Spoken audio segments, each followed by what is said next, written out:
Hello दोस्तों, welcome back to my channel. मैं थोलना भाई पीके में आपका स्वागत है। जैसा कि आप लोग जानते हैं कि न्यूमेरिकल का सीरीज चल रहा है और न्यूमेरिकल की सीरीज में आज आपको हम परासरल दाब, देखो यहाँ पर हेडिंग क्या है, परासरल दाब के जितने भी सवाल है एनसीईआरटी के सारे प्रश्नों को बता रहा हूँ। आप देख लीजिए, यहाँ पे लगभग 6 प्रश्न है। ये 6 प्रश्न है और ये सारे के सारे प्रश्न पेपर में बहुत बार रिपीट हुए हैं। तो मैं सारे प्रश्नों को बताऊंगा, पूरी वीडियो आप ज़रूर देखना, हर एक चीज़ आपको समझ में आने वाली है। तो पहले मैं फार्मूले के बारे में बता दे रहा हूँ, ठीक है। फार्मूला इसमें सबसे ज़्यादा यूज होने वाला फार्मूला है पी बी बराबर में एन, यहाँ पे आर और यहाँ पे टी होगा, ठीक है। अब यहाँ पे एक बात और बता दे रहा हूँ, यन बराबर, ठीक है, यन बराबर जो आपका फार्मूला होता है उसके बारे में भी आप समझ जाइए। एन बराबर हम लिख सकते हैं, ठीक है। एन बराबर फार्मूला हो जाएगा आपका छोटा डब्लू बटे में एम, ठीक है। तो इसको भी हम रखेंगे ज़रूरत जहाँ पड़ेगा, क्योंकि यन बराबर आपका होता है मोल और मोल का फार्मूला क्या होता है, भार बटे में अणु भार। तो सबसे ज़्यादा यूज होगा इन्हीं फार्मूलों का। यहाँ पे पी आपका क्या है, तो पी आपका है परासरल दाब, ठीक है। परासरल दाब है पी आपका, हर चीज़ के बारे में मैं यहाँ पे लिख भी दे रहा हूँ। और वी आपका क्या है, तो ये आपका है आयतन, ठीक है। वी आपका है आयतन। यन आपका मोलों की संख्या होगा। यहाँ पे छोटा डब्लू आपका क्या है, तो ये आपका है विलेय का भार। छोटा डब्लू जो है वो आपका विलेय का भार है। और यम यहाँ पे ये विलेय का अणु भार है, विलेय का अणु भार है। और यहाँ पे आर आपका स्थिरांक है, ठीक है। आर आपका स्थिरांक है और इसका वैल्यू आपको याद होना चाहिए 0.0821। ये वैल्यू आपको हर एक सवाल में यूज करना है। और टी आपका हो जाएगा तापमान हो जाएगा, ठीक है। हर चीज़ आप समझ चुके हैं, मैंने हर चीज़ के बारे में बता दिया। अब सवाल को हम सॉल्व करते हैं। इसी फार्मूले पर पूरे सवाल को हमें सॉल्व करना है। हाँ, यहाँ पे देखो पी बी बराबर एन आर टी, और एक फार्मूला ये भी होता है पी बी बराबर में, यहाँ पे पी बी बराबर में हम पी बी बराबर में सी आर टी भी यूज करेंगे, ठीक है। पी बी बराबर में सी आर टी का भी यूज करेंगे जिस जिस सवाल में सी मतलब सांद्रता, सी आपका क्या है, तो ये आपका है सांद्रता। अगर इस तरह का कोई भी सवाल आएगा तो वहाँ पर हम सी का भी यूज करेंगे। तो मैंने हर तरह के फार्मूले बता दिए, बस इससे ज़्यादा कोई भी फार्मूला नहीं है और आपको इन्हीं फार्मूलों के बारे में पढ़ना है। तो पहला ही सवाल है, तो पहला सवाल हम देखते हैं। सवाल में लिखा है कि 24 डिग्री सेल्सियस पर एक शर्करा के विलयन का परासरण दाब 2.5 एटीएम है। विलयन की सांद्रता ग्राम मोल प्रति लीटर में ज्ञात कीजिए, ठीक है। सवाल आप समझ चुके हैं, क्या क्या वैल्यू दिया है, तो ये आपका टी का वैल्यू दिया है, टी आपका दिया है 24 डिग्री सेल्सियस। उसके बाद परासरण दाब, ये पी का वैल्यू लिखा है, पी बराबर आपका लिखा है 2.5 एटीएम। यहाँ पे शर्करा क्या है, तो शर्करा आपका सुक्रोस है, ठीक है। शर्करा आपका सुक्रोस है। और तो कुछ लिखा नहीं प्रश्न में, बस सारी चीज़ें हमें यहाँ से क्लियर हो गई कि आपका सुक्रोस दिया है, टी का वैल्यू दिया है, पी का वैल्यू दिया है। अब हम सवाल को सॉल्व करते हैं और देखते हैं कि इस सवाल का आखिर उत्तर क्या होगा। तो यहाँ पे प्रश्न को हम करेंगे सॉल्व। देखो, हर चीज़ मैं पहले बता दे रहा हूँ। आपका जो पहला सवाल है, ठीक है, और पहले ही सवाल में सबसे पहला सवाल, और इसमें आपका पी का वैल्यू दिया है, पी का वैल्यू लिखा है 2.5, यहाँ पे लिखा ए, यहाँ पे टी, यहाँ पे यम, ठीक है। ये आपका परासरण दाब दिया है। उसके बाद टी का वैल्यू आपका कितना लिखा है, टी का वैल्यू लिखा है 24 डिग्री यहाँ पे सेल्सियस। पर हम हर एक सवाल को केल्विन में चेंज करेंगे, ठीक है, हर एक सवाल को केल्विन में चेंज करेंगे। इसके बाद यहाँ पे क्या करेंगे, यहाँ पे लिख देंगे टी बराबर, केल्विन में चेंज करने के लिए आपको क्या करना है, आपको 273 जोड़ देना है। 273 जैसे ही आप जोड़ेंगे आपका केल्विन में चेंज हो जाएगा, तो ये वैल्यू आ जाएगा 297 केल्विन, ठीक है। ये आपका केल्विन में चेंज हो चुका है। इसके बाद आपको क्या करना है, यहाँ पे लिखा है सुक्रोस, ठीक है। सुक्रोस प्रश्न में लिखा है सुक्रोस, या तो शर्करा लिखा है, ठीक है। इसका अगर ज़रूरत पड़ेगा तो इसका हम अणु भार ज़रूर निकालेंगे, पर अभी हम देख लेते हैं कि हमें निकालना क्या है। हमें निकालना है विलयन की सांद्रता, मतलब कि सी, हमें निकालना है सी निकालना है। और आर का वैल्यू आपको पता होना चाहिए, हमने पहले ही बताया आर का वैल्यू 0.08 यहाँ पे 21 होता है। अब हम फार्मूले पे आते हैं, तो फार्मूला होगा आपका पी बी बराबर, ठीक है, पी बी बराबर फार्मूला होता है एन आर और यहाँ पे होता है टी, ठीक है। ये फार्मूला हमने लिखा था अगर हम P को यहाँ पे रोक लेते हैं, यहाँ पे हो जाएगा N, यहाँ पे V है ना, ये आएगा V बटे में, और यहाँ पे हो जाएगा R, और यहाँ पे हो जाएगा T। और N बटे V, N बटे में V किसके बराबर होता है? ये बराबर होता है C के। तो ये भी आपको पता होना चाहिए। जो फार्मूला मैं बता रहा हूँ आप लिखते जाना, एक साइड आप लिखते जाना, ठीक है। ये सारे फार्मूले ही इस सवाल में यूज होंगे। तो N बटे V बराबर हो जाएगा आपका C हो जाएगा। मतलब आपका जो फार्मूला हो जाएगा P बराबर में C, यहाँ पे R और यहाँ पे T हो जाएगा। P का वैल्यू कितना था प्रश्न में? तो ये था 2.5। C का वैल्यू हमें निकालना है। R का वैल्यू 0.08, यहाँ पे 2, यहाँ पर 1 हो जाएगा। और T का वैल्यू कितना है? तो ये आपका 297। कितना है? 297। अब इसके बाद क्या करेंगे देखेंगे, यहाँ पे ये दोनों की दोनों वैल्यू गुणे में है ना, तो यहाँ पर कहाँ आएगा? ये आ जाएगा भाग में, ये दोनों आ जाएगा बटे में। 0.08, यहाँ पे 2, यहाँ पे 1, और ये हो जाएगा आपका 297 बराबर यहाँ पे हो जाएगा C। ठीक है, यहाँ पे आप भाग करोगे तो आपका जो आंसर आएगा आप भाग कर लेना, नहीं तो वीडियो लंबा होगा। मैं भाग कर कर यहाँ पर बताऊँगा तो वीडियो लंबा हो जाएगा। तो आप अपनी मोबाइल से या खुद से गुणा करके आप आंसर चेक कर सकते हैं। आपका जो उत्तर आएगा वो आ जाएगा लगभग 0.1025। ठीक है, ये आपका उत्तर हो जाएगा। क्या हो? मात्रक इसका मोल प्रति लीटर। ठीक है, सांद्रता C आपका क्या है? तो ये आपका सांद्रता है, ग्राम मोल प्रति लीटर। ठीक है, तो ये प्रश्न आपका हो चुका है कंप्लीट। और ये प्रश्न अगर आपका कंप्लीट हो गया है तो पहले ही प्रश्न को मैंने बताया था कि पहला ही प्रश्न सबसे ज़्यादा बार पेपर में पूछा गया है। तो इस तरह के प्रश्न आपको ज़रूर तैयार कर लेना है। बढ़ते हैं प्रश्न नंबर 2 की ओर। तो प्रश्न नंबर 2 में क्या लिखा है? तो प्रश्न नंबर 2 हम पढ़ेंगे। प्रश्न नंबर 2 में आपका लिखा है यहाँ पे, इसके बाद आपका जो प्रश्न है प्रश्न नंबर 2 पहले नहीं बताएंगे, ये थोड़ा सा लेवल अलग है, इसको मैं लास्ट में बताऊंगा। पहले हम अगला लेवल देखते हैं। प्रश्न नंबर 3 क्या लिखा है कि 17 डिग्री सेल्सियस पर सुक्रोज के 1.75 ग्राम को 150 मिलीलीटर जल में विलय किया गया। परासरण दाब की गणना कीजिए। आर का वैल्यू देखो लिखा भी है यहाँ पे संकेत में। क्या प्रश्न में 17 डिग्री सेल्सियस और ये आपका क्या है? ये आपका T है। यहाँ पर लिखा है सुक्रोज के 1.75 ग्राम। ठीक है, 1.75 ग्राम मतलब ये आपका छोटा W है, छोटा W। और यहाँ पे 150 मिलीलीटर ये आपका आयतन V है। और ये आपका R तो दिया है। पूरा प्रश्न आप पढ़ लिए हैं? अगर पढ़ लिए हैं तो अब मैं बता रहा हूँ कि इस प्रश्न को आपको सॉल्व कैसे करना है। तो सबसे पहला काम क्या करना है? हमने बताया कि सबसे पहला काम आपको हर एक वैल्यू का मान यहाँ पर लिख लेना है कि क्या क्या वैल्यू दिया है। तो प्रश्न नंबर हम 3 पहले बता रहे हैं। प्रश्न में लिखा है T का वैल्यू। तो T का वैल्यू कितना है? तो ये आपका है 17 डिग्री सेल्सियस लिखा है। तो T बराबर अगर 17 है तो यहाँ पे हम T का वैल्यू निकालेंगे। कैसे निकालेंगे? हमने कहा था आपको 273 जोड़ देना है। तो 273 यहाँ पर जोड़ेंगे तो वैल्यू आपका जो आएगा वो हो जाएगा 290, क्योंकि केल्विन भी हमें चेंज करना है। ठीक है, 290 केल्विन हो गया। इसके बाद आपको क्या करना है? C का वैल्यू तो प्रश्न में दिया नहीं, इसमें W विलय का भार दिया है। छोटा W का मतलब क्या? विलय का भार। कितना लिखा था? प्रश्न में लिखा था 1.75 ग्राम लिखा है। आयतन आपका कितना लिखा है? तो आयतन आपका लिखा है 150 मिलीलीटर और हमें चाहिए इसको लीटर में। तो लीटर में लाने के लिए हम क्या करेंगे? 1000 से कर देंगे भाग। 1000 से भाग करेंगे तो 1 0 से 1 0 कट जाएगा, मतलब आपका वैल्यू आ जाएगा 15/100 और यहाँ पे हो गया लीटर हो गया। इसके बाद सवाल में क्या लिखा है? सवाल में लिखा है सुक्रोज। ठीक है, और सुक्रोज का हमें क्या चाहिए? तो इसका हमें चाहिए अणु भार। ठीक है, अणु भार कैसे निकालेंगे? तो सुक्रोज का फार्मूला क्या होता है? फार्मूला होता है C12H22O11 और ठीक है। इसके बाद क्या होगा? इसका आप अणु भार निकालोगे तो ये आपका आ जाएगा 342। ठीक है, आप निकाल भी सकते हो। C का होता है कितना? 12 नंबर, H का 1 और O का आपका हो जाएगा 16।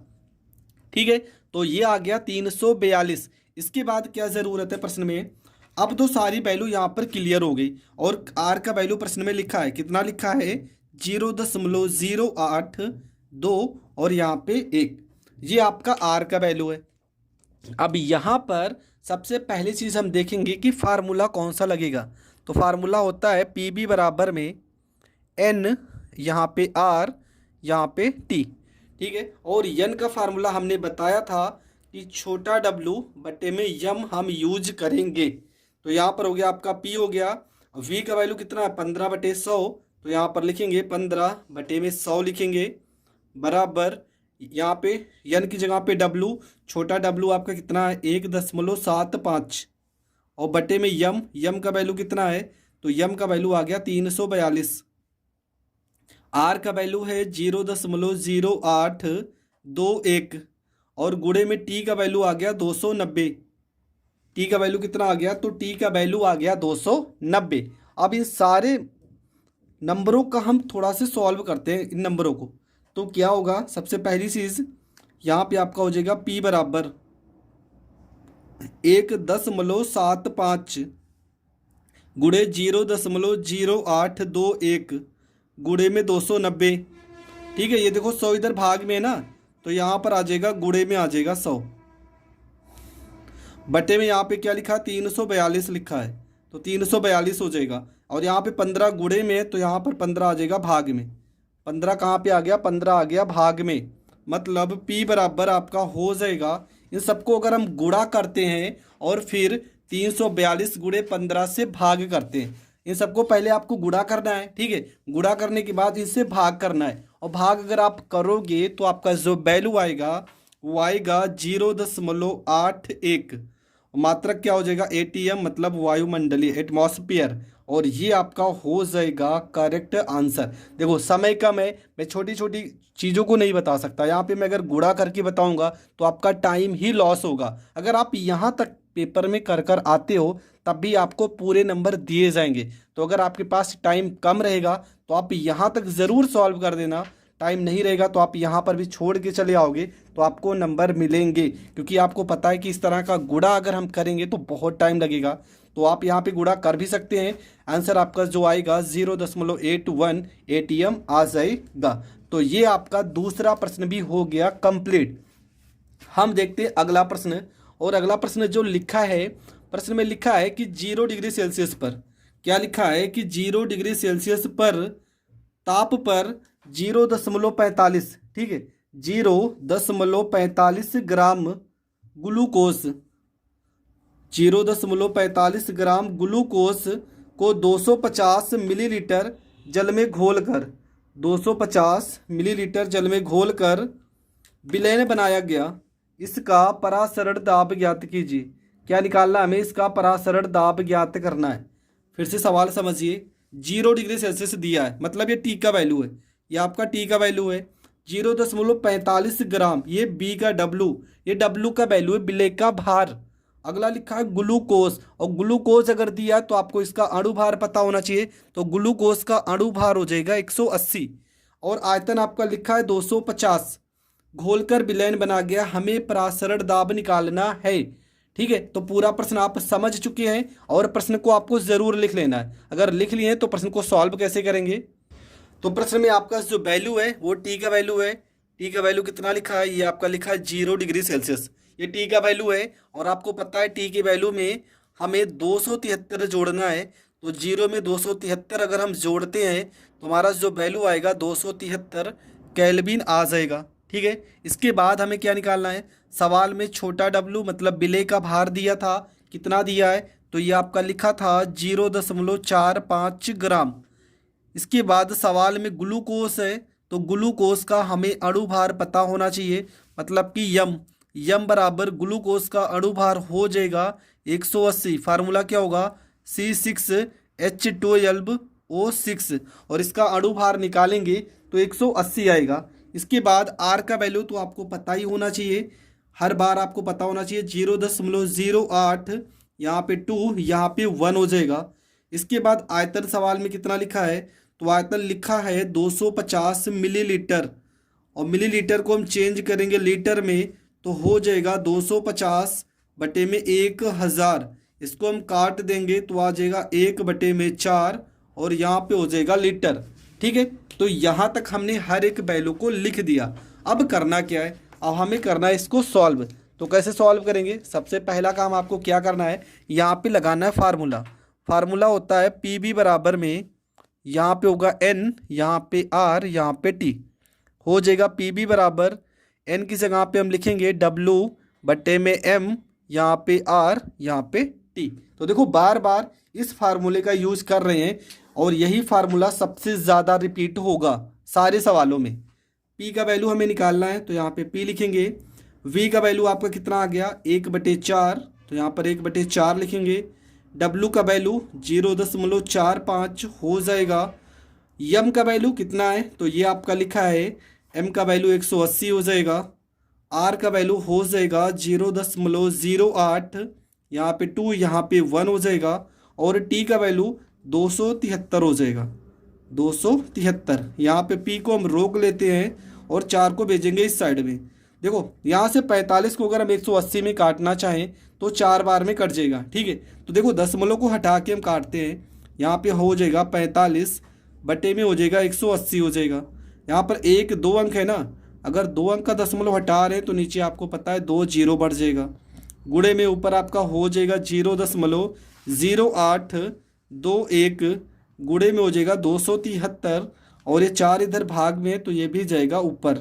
अब 45 को 180 में काटेंगे तो 4 बार में कट जाएगा और ये 4 से ये 4 कट जाएगा। ठीक है, यहाँ से थोड़ा से आपका कैलकुलेट सरल हो गया।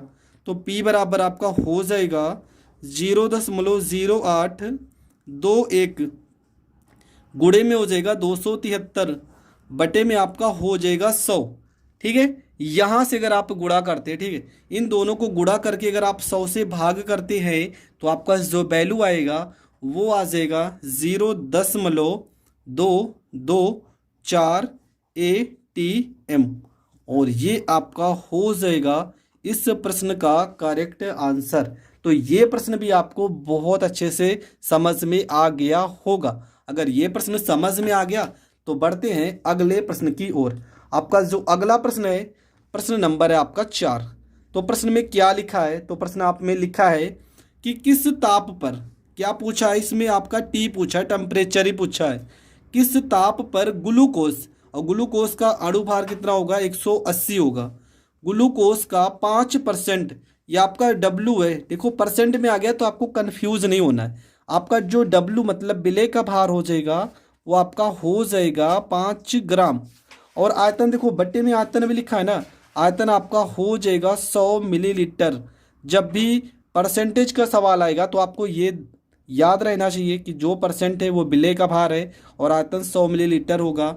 यहाँ पे विलेय 7 ATM परासरण दाब, पी का वैल्यू दिया है 7। हमें क्या करना है, टी का वैल्यू ज्ञात करना है। प्रश्न आप लिख चुके हैं, अगर प्रश्न लिख चुके हैं तो प्रश्न को कैसे सॉल्व करेंगे, तो सबसे पहली चीज़ आपको क्या करना है, यहाँ पे हर एक वैल्यू के बारे में लिखना है कि प्रश्न में क्या क्या वैल्यू दिया है। तो सबसे पहले आपका क्या दिया है, तो ये आपका प्रश्न नंबर 4 है। सबसे पहले तो हमें P का वैल्यू दिया है, प्रश्न में P का वैल्यू लिखा है 7 ATM लिखा है। ठीक है, दूसरी चीज़ W 5% लिखा है तो ये 5 ग्राम हो जाएगा, W हो जाएगा। उसके बाद यम का वैल्यू ग्लूकोज है तो ग्लूकोज का अणुभार 180 हो जाएगा। उसके बाद आयतन हमने कहा था परसेंट का सवाल है तो आयतन आपका 100 मिलीलीटर हो जाएगा। और इसको अगर हम आयतन में चेंज करेंगे, इसको लीटर में चेंज करेंगे तो 1000 से करेंगे भाग, इससे इसको काट देंगे तो 1/10 आपका लीटर हो जाएगा। ठीक है, इसके बाद आपका क्या दिया प्रश्न में, इसके बाद आपका प्रश्न में दिया था, तो बस इससे ज़्यादा तो कुछ दिया नहीं है। हमें निकालना है टी, हमें निकालना है टी। फार्मूला होगा PB बराबर NRT, मतलब PB बराबर हो जाएगा N की जगह पे W बटे में M और यहाँ पे R, यहाँ पे T। तो ये फार्मूला हमने लिख दिया है। अब इसको हम सॉल्व करते हैं। तो सबसे पहला काम आपको क्या करना है, यहाँ पे लिखना है P की जगह पे क्या लिखेंगे, यहाँ पे लिखेंगे 7 लिखेंगे। V की जगह पे क्या लिखेंगे, तो V कितना है 1/10, तो यहाँ पर 1/10 लिखेंगे बराबर W की जगह पे 5 लिखेंगे, M की जगह पे 180 लिखेंगे, R की जगह पे 0.08 2 1 लिखेंगे, गुणे में यहाँ पे टी लिखेंगे। ठीक है, ये तो हमने हर बार इसी रूल को लगाते आ रहे हैं। अब यहाँ पे क्या होगा, देखो एक ज़ीरो से एक ज़ीरो कट जाएगा। इसके बाद 18 को इधर 7 से गुणा करेंगे, हो जाएगा 18 गुणे में 7 हो जाएगा। देखेंगे ये वैल्यू 5, इधर क्या बचा, इधर बचा है, देखो गुणा करेंगे, 5 एकम 5 हो जाएगा, 5 दूना 10 हो जाएगा, 5 अठे 40, 1 41 हो जाएगा, मतलब पूरा पूरा 41 हो जाएगा। ठीक है, कितने अंक पे दशमलव, 4 अंक पे दशमलव, तो 0.4105 गुणे में टी हो जाएगा। क्या करेंगे यहाँ पे, 18 को 7 से गुणा करेंगे तो 18 पंचे 90, 18 छक्का 108 हो जाएगा और 18 सत्ते 126 हो जाएगा। यहाँ पर हो जाएगा 126 और ये देखो वैल्यू गुणे में है तो ये आ जाएगा भाग में, 4105 बराबर हो जाएगा, यहाँ पे टी हो जाएगा। क्या हो जाएगा, यहाँ पे हो जाएगा टी, और टी हो गया तो इसको हम भाग करते हैं, तो भाग करने पर कितना आएगा, टी बराबर, आप भाग कर लेना, भाग करने पर आएगा आपका वैल्यू 306.94 केल्विन। ठीक है, लगभग में आएगा। तो आप ये मत सोचना कि एक एक पॉइंट आप मिलाने लगना, ठीक है, मिलाने लगोगे तो नहीं आएगा। तो क्योंकि केमिस्ट्री के सवाल है, कुछ पॉइंट तो इधर उधर होगा ही। तो ये सवाल भी आपका हो गया कंप्लीट। अब बढ़ते हैं अगले सवाल की ओर, और आपका जो अगला सवाल है वो है लास्ट सवाल है। ठीक है, मतलब इस टॉपिक की लास्ट सवाल है। सवाल में लिखा है कि 30 डिग्री सेल्सियस पर, 30 डिग्री सेल्सियस पर, तो आपका सवाल है, लिखा है कि 30 डिग्री सेल्सियस पर, 30 डिग्री सेल्सियस पर 3% यूरिया विलयन का प्रसरण दाब ज्ञात कीजिए। क्या लिखा, 30 डिग्री सेल्सियस पर, तो ये आपका टी का वैल्यू है 3%, तो आपको पता है ये छोटा डब्ल्यू है, और वी आपका कितना होगा, परसेंट का सवाल है तो वी आपका होगा 100 मिलीलीटर। इसके बाद हमें प्रसरण दाब का वैल्यू निकालना है। आर का वैल्यू तो आपको पता ही होना चाहिए। तो पूरा प्रश्न हम समझ चुके हैं, और ये प्रश्न इंपॉर्टेंट है। मैंने पहले ही कहा था कि जिस सवाल में अगर यूरिया शब्द भी आ जाए ना तो वो सवाल इंपॉर्टेंट हो जाएगा। तो इस तरह के सवाल आपको ज़रूर पढ़ लेना है। अब इसके बाद क्या करेंगे, यहाँ पे हर एक चीज़ पहले हम लिखते हैं कि क्या क्या हमारे पास है। तो हमारे पास टी का वैल्यू है, ठीक है, क्या है हमारे पास, टी है, टी बराबर लिखा है 30 डिग्री सेल्सियस। तो इसको हम केल्विन में चेंज करेंगे, तो क्या करेंगे, टी बराबर 30 में हम जोड़ देंगे 273। अगर जोड़ देंगे तो वैल्यू कितना आएगा, वैल्यू आ जाएगा 303 केल्विन आ जाएगा। ठीक है, इसके बाद आपको क्या करना है, सवाल में यूरिया लिखा है, यूरिया का अणु सूत्र होगा NH2CONH2। अगर इसका हम अणु भार निकालेंगे तो N का होता है कितना, 14, H का होगा 1, C का होगा 12, O का होगा 16। आप जोड़ लोगे सारा गुणा करके तो आपका 60 आएगा। यूरिया का अणु भार 60 होता है, ये आपको पता भी होना चाहिए। इसके बाद प्रसरण दाब हमें निकालना है, पी का वैल्यू निकालना है, और छोटा डब्लू मतलब विलेय का भार कितना लिखा है, 3 ग्राम, तो यहाँ पे 3 ग्राम करेंगे। आयतन आपका कितना लिखा है, तो ये आपका 100 मिलीलीटर लिखा है। इसको हम लीटर में चेंज करेंगे तो 100 बटे में हो जाएगा 1000, और इसको काट देंगे तो आएगा 1/10, ये आपका लीटर हो जाएगा। ठीक है, इसके बाद आपको क्या करना है, आर का वैल्यू तो आपको पता ही होना चाहिए, 0.0821। अब फार्मूले पे आते हैं, पी बी बराबर में NRT, तो यहाँ पर हो जाएगा पी बी बराबर, एन की जगह पे हम लिखेंगे W बटे में M, यहाँ पे R, यहाँ पे T। ठीक है, अब इस सवाल को सॉल्व करते हैं। तो सबसे पहले क्या करना है, हर एक वैल्यू को यहाँ पे रखना है। हम क्या करेंगे, P की जगह पे तो हमें निकालना ही है, V की जगह पे 1/10 लिखेंगे, बराबर छोटा W कितना है, 3 है, M आपका 60 है, R आपका 0.080821 है, और T आपका कितना है, तो ये आपका 303 है। कितना है, 303।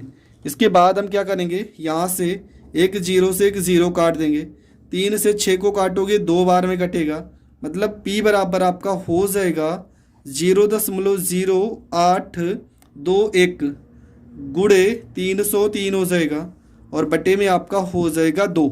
इन दोनों को गुणा करेंगे, और गुणा करने के बाद अगर 2 से भाग करोगे तो आपका जो वैल्यू आएगा वो आएगा 12.43, और प्रसरण दाब का मात्रक हो जाएगा ATM, एटमॉस्फेयर। तो ये प्रश्न भी आपका हो गया कंप्लीट। अब आपका जो प्रश्न है, प्रश्न नंबर बचा है 2। ठीक है, प्रश्न नंबर 2 हमने कहा था इसको हम लास्ट में बताएंगे, थोड़ा सा लेवल चेंज है पर सवाल सेम वही है। आपका सवाल है शर्करा का 3.42% विलयन अज्ञात कार्बनिक यौगिक के 3% विलयन के साथ समपरासरी है। अब ये शब्द जो लिखा है ना समपरासरी, बस इसी को आपको पकड़ना है। अज्ञात यौगिक का अणु भार ज्ञात कीजिए। यहाँ पर क्या लिखा शर्करा, जबकि सवाल में सुक्रोज था। ठीक है, शर्करा मतलब आप सुक्रोज लेके चलोगे, सुक्रोज का नाम लिखा था संकेत में, सुक्रोज है और सुक्रोज का यहाँ पे आप सुक्रोज कर सकते हो। ठीक है, नहीं तो आप कंफ्यूज हो जाओ कि शर्करा कहाँ से आ गया। सुक्रोज है यहाँ पे सवाल में, देखो क्या लिखा है, सुक्रोज का भार दिया है। चलो ठीक है, सुक्रोज का भार कितना है 3.542%।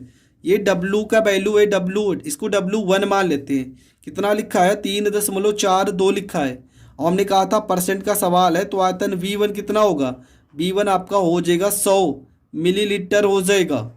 इसके बाद 3% देखो यहाँ पर भी लिखा है, ये आपका W2 है। प्रश्न आप लिख चुके हैं, अगर प्रश्न लिख चुके हैं तो इस प्रश्न को अब हम करने जा रहे हैं सॉल्व। तो देखो कैसे होगा सॉल्व, यहाँ पे थोड़ा से आप कंफ्यूज हो रहे हैं, हमें पता है। सबसे पहले आपको क्या करना है, यहाँ पे सवाल में 2 चीज़ें, एक तरफ तो आपका सुक्रोज है मतलब शर्करा है। ठीक है, ये आपका शर्करा, एक साइड में आप शर्करा को कर लेना और एक साइड में आपका क्या लिखा है कि अज्ञात कोई कार्बनिक पदार्थ है, अज्ञात कोई कार्बनिक पदार्थ है। ठीक है, ये दोनों साइड हमने लिख दिया। सुक्रोज या शर्करा का भार कितना है, मतलब W1 आपका लिखा है 3.42 ग्राम लिखेंगे। हमने कहा था परसेंट का सवाल है, तो आयतन आपका होगा 100 मिलीलीटर होगा। यहाँ पे देखा जाए तो इसके लिए W2 बराबर आपका लिखा है 3 ग्राम लिखा है, तो आयतन इसका भी परसेंट में है, तो आयतन क्या है, इसका B1 है, ये B2 है, ये 100 मिलीलीटर हो जाएगा। अब यहाँ पे सुक्रोज का अणु भार M1 कितना आएगा, सुक्रोज का अणु भार 342 होगा और इसका अणु भार M2 हमें पता नहीं है और इसे हमें ज्ञात करना है। सवाल किसका है, सवाल है समपरासरी, तो इसका फार्मूला हम बता रहे। फार्मूला क्या होता है, फार्मूला होता है W1 बटे में M1 B1 बराबर में W2 बटे में M2 B2, ये होता है इसका फार्मूला। ठीक है, तो ये फार्मूला हम यहाँ पे यूज़ करेंगे। दोस्तों आज आपका जो न्यूमेरिकल का वीडियो है, ये आपका केमिस्ट्री का न्यूमेरिकल का लास्ट वीडियो है। इसके बाद बचे कुछ जो न्यूमेरिकल है मैं बता दूंगा, नहीं तो न्यूमेरिकल की मैंने सारे वीडियो अपलोड किए हैं, आप प्लेलिस्ट में जाकर देख सकते हैं। यहाँ पे W1 का वैल्यू कितना है, तो यह 3.42 लिखा है, जबकि M1 आपका लिखा है 342, B1 आपका लिखा है 100, W2 आपका लिखा है 3, M2 हमें निकालना है, जबकि B2 कितना 100। देखो ये 100 से ये 100 कट जाएगा, आपको पता है यहाँ से हम दशमलव को हटाते हैं तो हो जाएगा 342 और नीचे भी 342 हो जाएगा। देखो यहाँ पर 1 2 अंक है ना, 2 अंक हटाएंगे तो नीचे 0 बढ़ जाएगा, 2 0 और ये हो जाएगा 3 बटे में M2 हो जाएगा। यहाँ पे 342 से 342 कट जाएगा, M2 इस साइड में जाएगा, M2 जाएगा यहाँ पे गुणे में M2 हो जाएगा और 100 हो जाएगा, 3 से गुणा तो 300 हो जाएगा और ये आपका करेक्ट आंसर हो जाएगा। तो दोस्तों आज की वीडियो में हमने परासरण दाब आपका टॉपिक बचा था, उस टॉपिक को भी क्लियर कर लिया है। अब आज के बाद आपका पूरी तरह से ये क्वेश्चन जो है इस लेसन के, मतलब जो आपका विलयन लेसन था उसके सारे न्यूमेरिकल मैंने बता दिए हैं। फिर भी अगर किसी न्यूमेरिकल में प्रॉब्लम है तो आप कमेंट करना या हमारे व्हाट्सएप नंबर से जुड़ सकते हो, जहाँ पे हर एक टॉपिक को मैं लिंक भेज दूंगा, आप वहाँ से पढ़ सकते हो। तो मिलेंगे नेक्स्ट वीडियो में, तब तक के लिए जय हिंद जय भारत।